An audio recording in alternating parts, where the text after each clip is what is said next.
Very good evening to everyone, and welcome to the daily briefing. I would like to inform you, friends, that as of now and by the time this press briefing was done, the reports that have come in to us are as follows.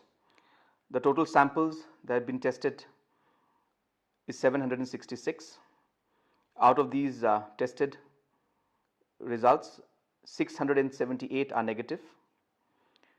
The number of positive patients, active patients, is 10, and we are waiting 77 more results.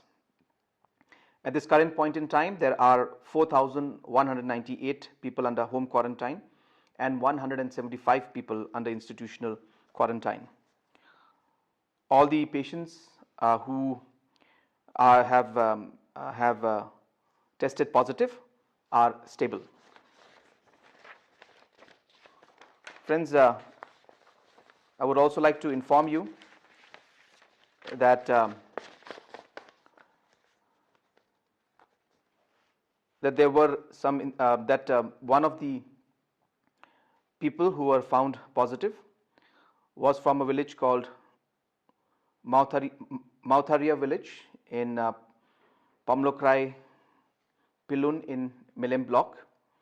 And here I would like to take just a minute to really share with you a wonderful story of how the villagers and the Rangbashnongs came together to really handle this situation. And I think this is an example that must be followed and replicated in the future if there's such incidents happen in any other part.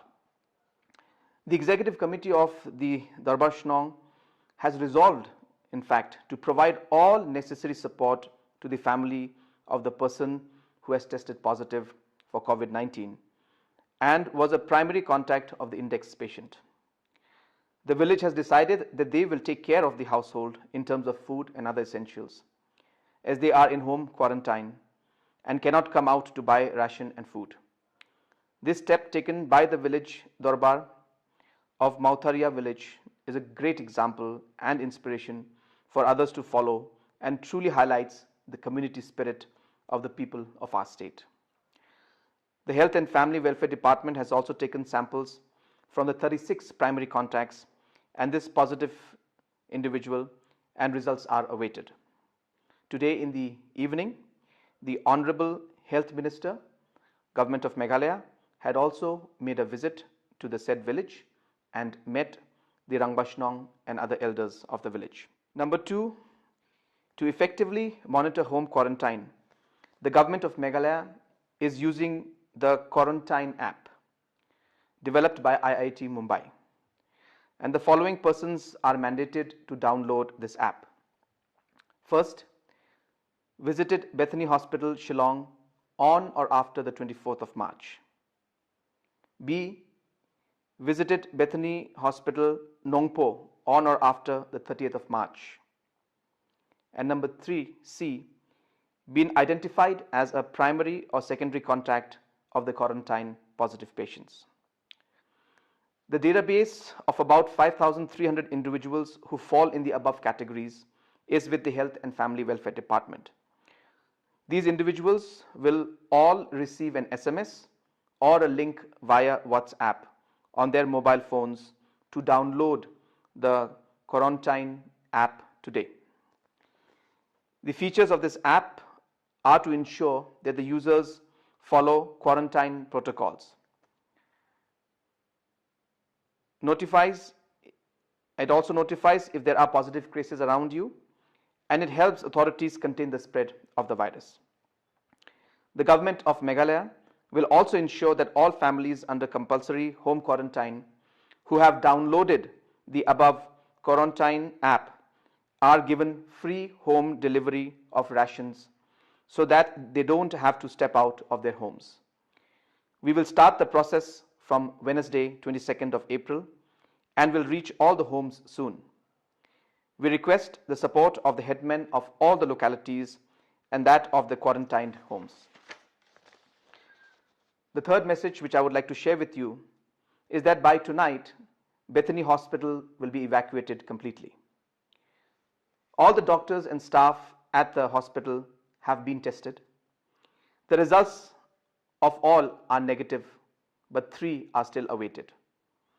All who tested negative have been shifted to various isolation facilities. All the inpatients have also been tested and found negative. All have been moved to isolation facilities or discharged to go home. 14 doctors and staff are in Bethany Hospital to complete the lockdown of the hospital. Friends, these were the updates for today. I am happy to take any questions if there are any.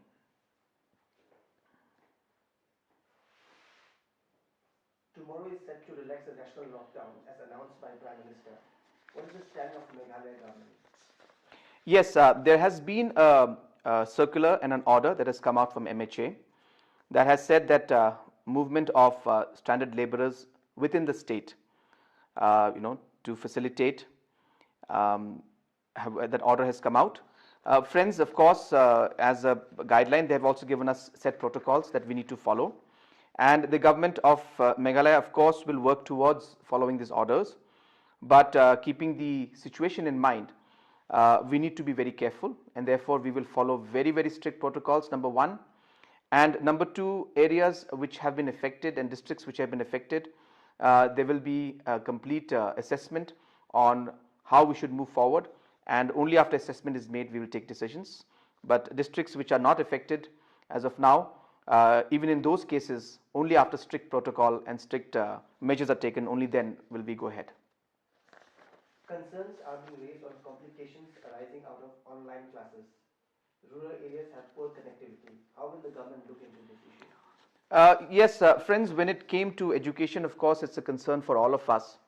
And, online classes is one option because the technology is available, and we wanted to use that to facilitate to whatever extent that we could, knowing that there are limitations in terms of connectivity in the rural areas and the infrastructure is not sufficient to go ahead with it. So therefore, knowing that, we are examining if there are other options and other ways to move ahead with this, and the education department is working. But coming specifically to the online classes, we are aware of the limitations, but since the possibilities and the opportunity was there, we felt that we should use it and try and give the benefit to as many students as possible through the technology platforms.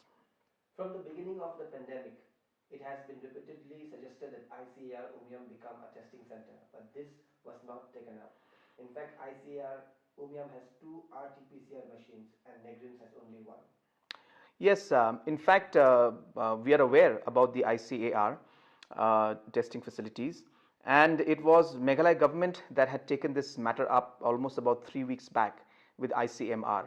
And during that time, ICAMR did not give the permission, and there were certain conditions, and we were in discussion mode with them, and we could not take it any further as we did not get a positive response in the first go.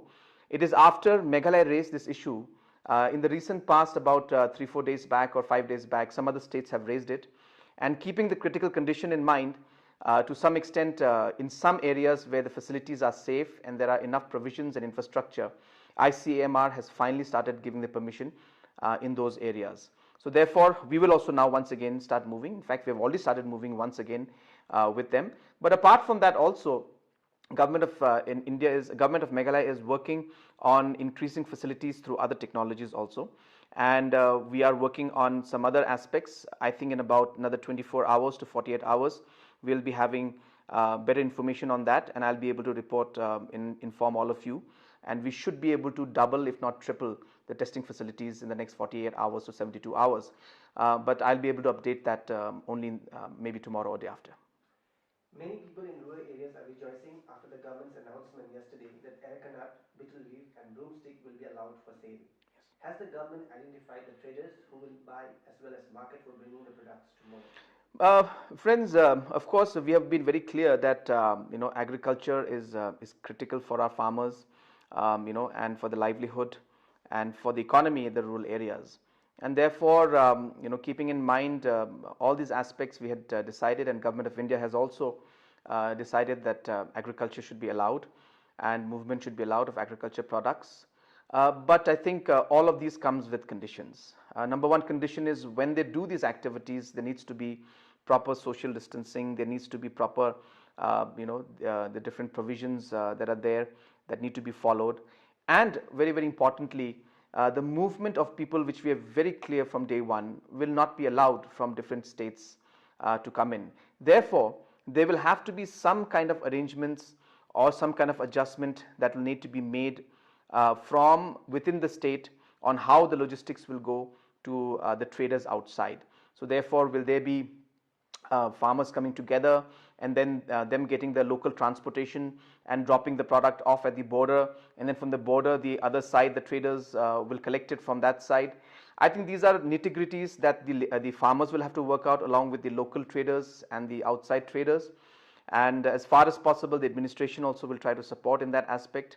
But we are very clear that there will not be any compromise on the protocol of not allowing any of the traders from outside the state to come in. So there'll have to be local adjustments that the farmers and the traders locally will have to make.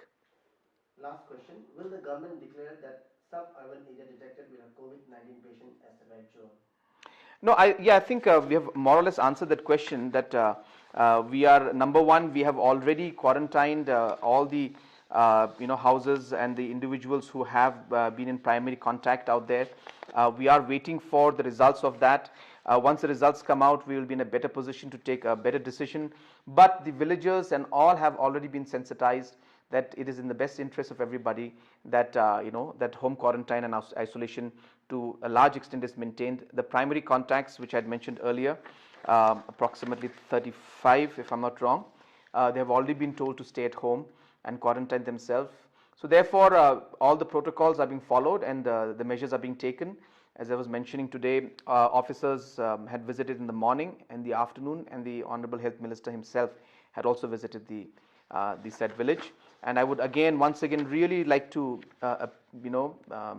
give my sense of appreciation to the villagers who have really shown the way, I must say, in taking responsibility and acting responsibly in this situation, and really taking up the whole matter in their hands of ensuring that the village is safe and the people who are quarantined are safe. And I think this is a great example that I think the state should really appreciate, and I would also like to express my appreciation once more. Thank you, sir. Thank you.